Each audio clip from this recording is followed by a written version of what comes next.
911, what's your emergency? I'm freaking out. I can't stop watching these videos. This guy won't let me turn it off. Sir, what are you talking about? He's this big bald guy. He's raising his hands up in the shape of horns. What is that about? Oh boy, we've got a code 666. What the hell is that? Murder! Metal! Mayhem!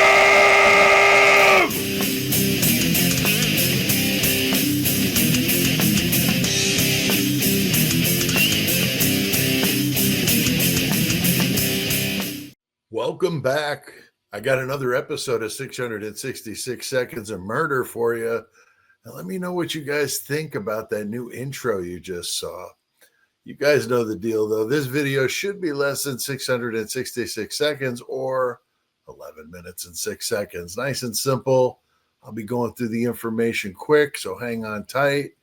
And I wanted to say a special happy Mother's Day to all the moms out there. You guys are simply awesome.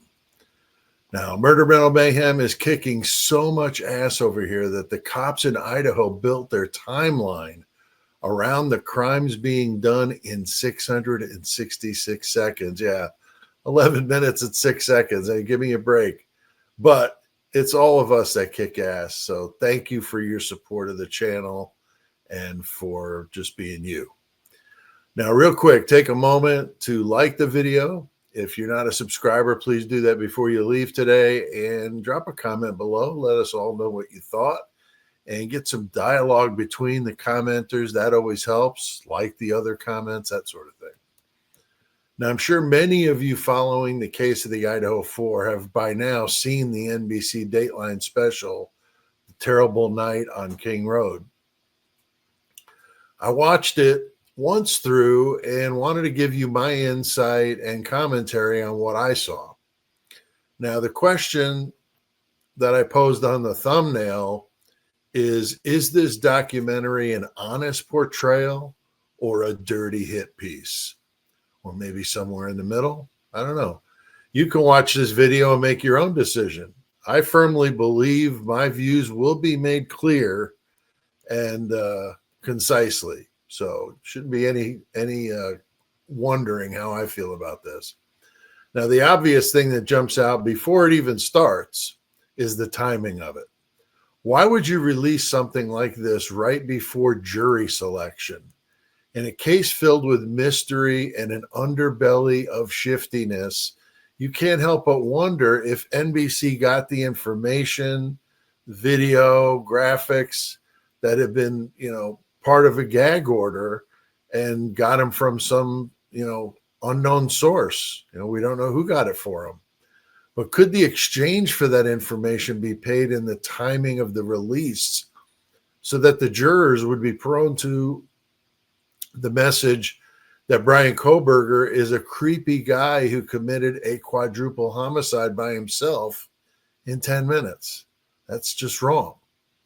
And if the defendant is going to get a fair trial, the people sitting in the jury box should be free of bias, especially in a death penalty case like this one. Now, we all know that Judge Hippler ruled that the defense can't bring up Brian's diagnosis of autism spectrum disorder unless they put him on the witness stand. Now, of course, that's a very risky thing for him to do. I don't see how it's fair to not allow the jury to know of his condition, to make his mannerisms make more sense. Now, throughout the documentary, they show images from Brian Cobberger's cell phone. How did they get that? I mean, don't the police or law enforcement have control over the phone? There are a couple of pics of him with a black hoodie on, and NBC kept showing it as if it was a crime to wear a black hoodie.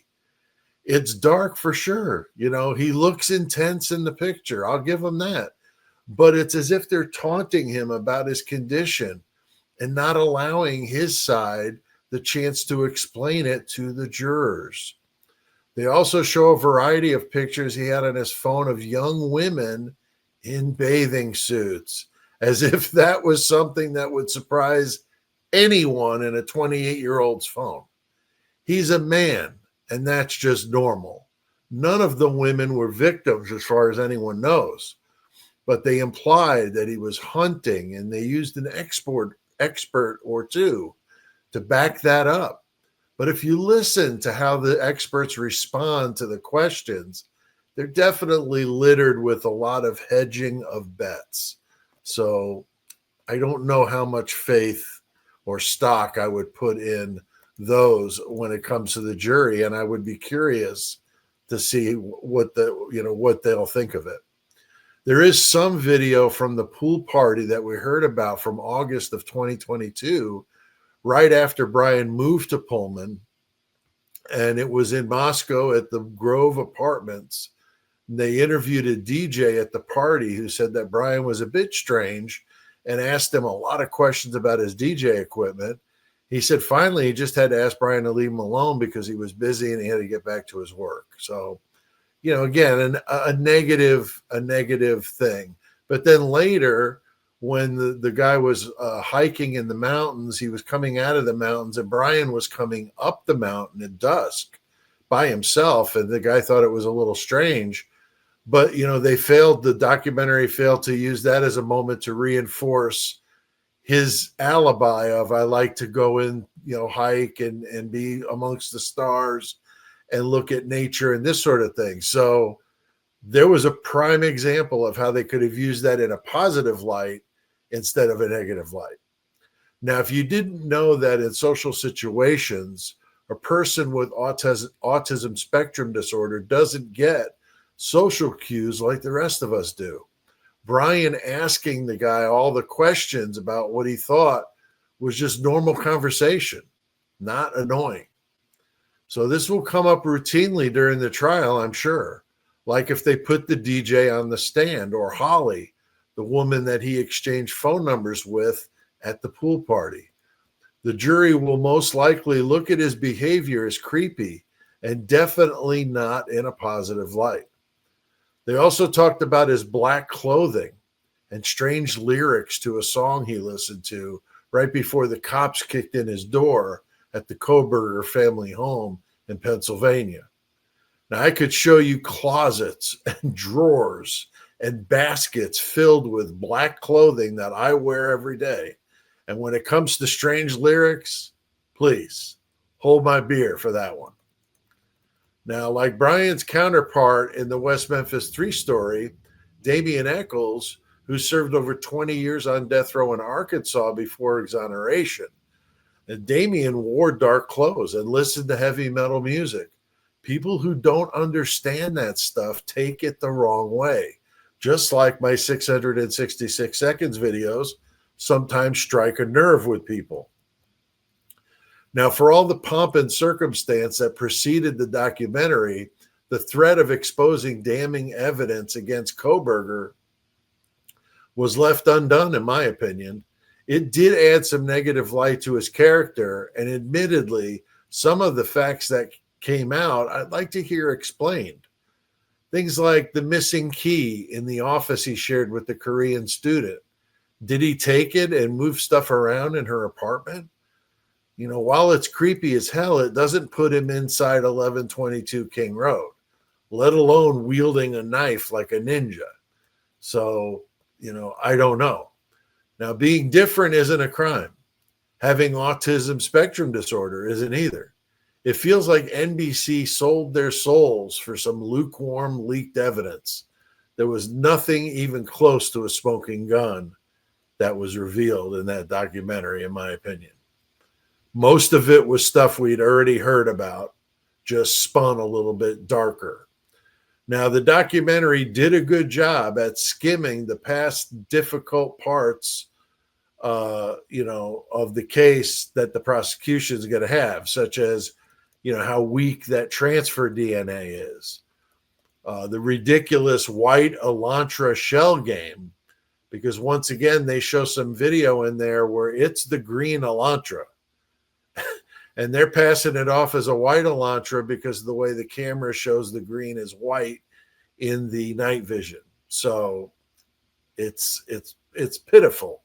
And the phone pings. They don't know those phone. I mean, they know that those phone pings don't put anyone closer than being within a 20-mile or so radius. I mean, but they continue to talk like they could tell he was physically at the backsliding door when they cannot. With two towers, you cannot triangulate. I've said this over and over and over again, but they just keep beating that drum. Then there's the KBAR knife. We still have no idea if that's the actual weapon that made the wounds. But they act like it's the holy grail of the Idaho 4 just because there was a sheath that was left behind. I mean, that's ridiculous. And they got into the Amazon purchases and search afterward, despite the fact that over 1,000 of them were purchased in the Moscow area in 2022 alone. That's 4% of the population packing a KBAR knife in Moscow. So they're not that rare, especially in an area where people hike and fish and hunt like they do there in Idaho. It's beautiful out there. Now, to me, this documentary is a Hail Mary pass by Bill Thompson and the prosecution. I think they are scared that the jury is going to find some reasonable doubt in their ridiculous story.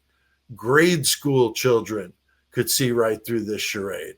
So if they can't play fair, and tainting the jury pool was definitely their move. Now, I'd love to hear what you guys have to say about this one. So drop a comment below. It also helps the video get out there to more people. And I appreciate that. Don't miss my next live. It'll be this weekend. Not sure which day yet, but I'll keep you posted. Always like doing those with you. If you like reading dark and creepy stuff, check out my website, petealtieri.com. I got all sorts of horror and suspense. If you like old school Stephen King, Clive Barker, Edgar Allan Poe, Lovecraft, that sort of thing, then I'm your guy. I got free samples on there in a bookstore you can read before you buy. Big thanks to all the guys and gals at the Horns High Club. You guys are amazing. That's the membership here on the channel. But I appreciate everybody that watches these videos, because without you, this just wouldn't be possible. There is a link in the episode description if you want to join the club. It's only $1.99 a month. Now, please don't forget to hit that like button, subscribe if you haven't already done that, and drop a comment below, and I'll see you next time.